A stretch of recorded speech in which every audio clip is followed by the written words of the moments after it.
Everyone, welcome to our online chemistry class. यहाँ हम 11th class NCERT के 7th chapter equilibrium को discuss कर रहे हैं। इस क्रम में ये हमारा 6 वीडियो लेक्चर है।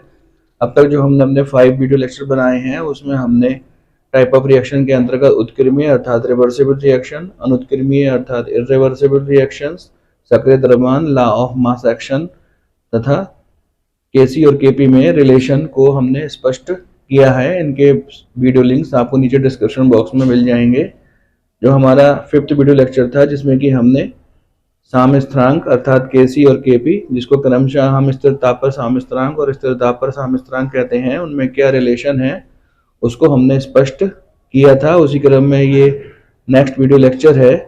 इसमें हम साम्यस्थिरांक पर ताप का क्या प्रभाव होता है उसको स्पष्ट करेंगे। जैसे कि आप सामने ग्रीन बोर्ड पर देख सकते हैं, on the basis of heat reactions are 2 types. एक रिएक्शंस होती हैं ऊष्मक्षेपी अभिक्रियाएं जिनको हम एक्सोथर्मिक रिएक्शन कहते हैं, और एक अभिक्रियाएं होती हैं ऊष्मशोषी अभिक्रियाएं जिनको हम एंडोथर्मिक रिएक्शन कहते हैं। एक्सोथर्मिक रिएक्शन वह अभिक्रियाएं होती हैं, वह रिएक्शंस होती हैं जिनमें कि ऊष्मा उत्पन्न होती है। ये जिस बर्तन में हो रही होती है उस बर्तन को गर्म कर देती हैं। इनको किस प्रकार से प्रदर्शित करते हैं उसे आप सामने ग्रीन बोर्ड पर देख सकते हैं। A + B = C + D + X calorie. यहाँ पर जो X कैलोरी है वह ऊष्मा की मात्रा है। इसको एक और प्रकार से प्रदर्शित कर सकते हैं जो कि आप नीचे लिखा हुआ देख सकते हैं। A + B = C + D ΔH = -K X calorie. तो ये दोनों ही मेथड ऊष्मक्षेपी अर्थात एक्सोथर्मिक रिएक्शन को प्रदर्शित करने के तरीके हैं। इसी प्रकार से बराबर में ही ऊष्मशोषी अर्थात एंडोथर्मिक रिएक्शंस लिखी हुई हैं, जैसे कि आप सामने ग्रीन बोर्ड पर देख रहे हैं। A + B = C + D -X kilo calorie, या इसको हम इस प्रकार से भी बोल सकते हैं A + B = C + D ΔX = +X calorie. Endothermic या ऊष्मशोषी रिएक्शंस वह रिएक्शंस होती हैं जो जिस बर्तन में हो रही होती है उस बर्तन को ठंडा कर देती हैं।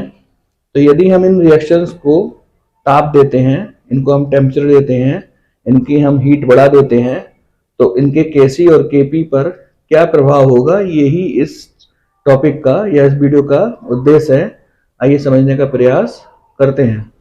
तो जैसा कि आप सामने ग्रीन बोर्ड पर देख रहे हैं, उत्क्रमणीय अभिक्रिया अर्थात रिवर्सिबल रिएक्शंस पे ताप के प्रभाव को स्पष्ट करने के लिए हमने एक इक्वेशन ले रखी है। AA + BB = CC + DD। यहाँ पर जो A और B हैं जिनको हमने कैपिटल लेटर में प्रदर्शित किया है वह अभिकारक अर्थात रिएक्टेंट हैं, जबकि C और D जो कि कैपिटल लेटर्स में प्रदर्शित किए गए हैं वह उत्पाद अर्थात प्रोडक्ट हैं। स्मॉल लेटर में A और B अभिकारकों के अणुओं की संख्या है, जबकि C और D जो स्मॉल लेटर्स में है वह उत्पादों के अणुओं की संख्या है। इसके लिए हम साम्यस्थिरांक Kc स्थापित कर सकते हैं जो कि C के शक्ति द्रव्यमान की घात C × D के शक्ति द्रव्यमान की घात D अपॉन A के शक्ति द्रव्यमान की घात A × B के शक्ति द्रव्यमान की घात B है। यहाँ पर जो Kc है वह स्थिर ताप पर साम्यस्थिरांक है। इसको हमने काफ़ी डिटेल से अपने 4th वीडियो लेक्चर में एक्सप्लेन किया है। आप उस वीडियो लेक्चर को देखकर भी अपना कॉन्सेप्ट क्लियर कर सकते हैं। ये जो साम्यस्थिरांक होता है जिसको हमने Kc से प्रदर्शित किया है वह Kf/Kb के अनुपात के बराबर होता है। यहाँ पर जो Kf है वह अग्र अभिक्रिया का वेग स्थिरांक है, जबकि Kb पक्ष अभिक्रिया का वेग स्थिरांक है। ये वेग स्थिरांक क्या होते हैं इनको हम अपने नेक्स्ट वीडियो लेक्चर में एक्सप्लेन करेंगे। तो इस टॉपिक को समझने के लिए जितनी हमको तथ्यों की आवश्यकता थी वो हमारे सभी क्लियर हैं। हम जानते हैं कि type of reaction on the basis of heat कितने प्रकार की होती है, और जो Kc होता है वह किन किन वेग स्थिरांक पर डिपेंड करता है। यदि हम ब्लॉक में रखे हुए Kc अर्थात साम्यस्थिरांक को देखें तो हमें पता चल जाएगा कि Kc का मान Kf और Kb के रेशियो के बराबर होता है।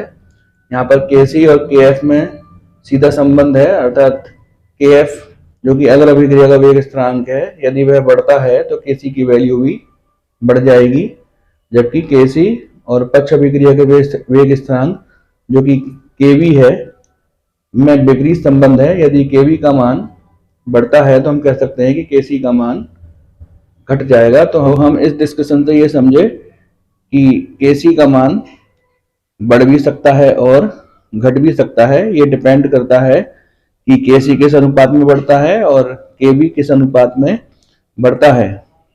तो अरीनियस ने साम्य स्थिरांक और ताप के मध्य एक रिलेशन स्थापित किया जिसे अरीनियस की इक्वेशन कहते हैं, जो कि आप सामने ग्रीन बोर्ड पर लिखी हुई देख सकते हैं। इसका डेरिवेशन हमारे कोर्स में नहीं है।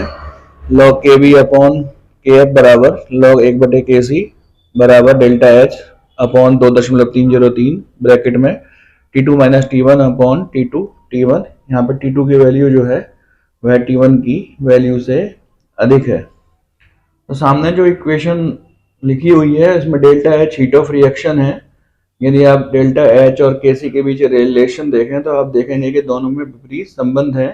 यदि डेल्टा एच की वैल्यू बढ़ती है तो केसी की वैल्यू घटेगी, और यदि केसी की वैल्यू घटती है तो रासायनिक साम्यावस्था बैकवर्ड डायरेक्शन में अर्थात पश्चिम दिशा में विस्थापित हो जाएगी।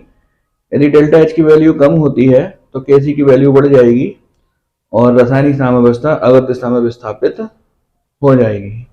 तो जैसा कि अभी बताया गया है कि यदि डेल्टा एच की वैल्यू बढ़ती है या किसी रिएक्शन में हीट उत्सर्जित होती है तो साम्य पश्चिम दिशा में अर्थात बैकवर्ड डायरेक्शन में विस्थापित हो जाएगा। तो हम कह सकते हैं कि जो ऊष्मक्षेपी अभिक्रिया होती है जिसमें कि ऊष्मा उत्सर्जित होती है का ताप बढ़ाने पर अभिक्रिया बैकवर्ड डायरेक्शन में अर्थात पश्चिम दिशा में विस्थापित हो जाएगी।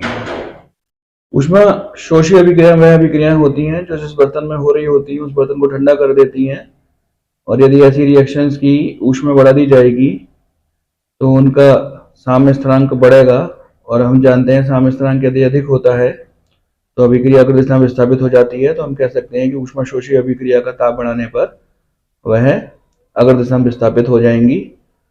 तो ताप बढ़ाने का जो प्रभाव है उसको हम बहुत ही डिटेल से लाशदालिये के नियम में अप्लाई करेंगे और उसको समझेंगे।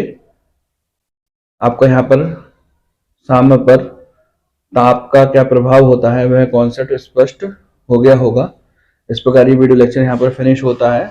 अब जब हम अपने नेक्स्ट वीडियो लेक्चर में मिलेंगे तो वहाँ पर रासायनिक साम्य पर उत्प्रेरकों का क्या प्रभाव होता है उसको डिस्कस करेंगे। यदि आपको इस वीडियो से संबंधित कुछ पूछना है या कुछ कठिनाई है तो आप कमेंट बॉक्स में या फिर व्हाट्सएप ग्रुप पर पूछ सकते हैं।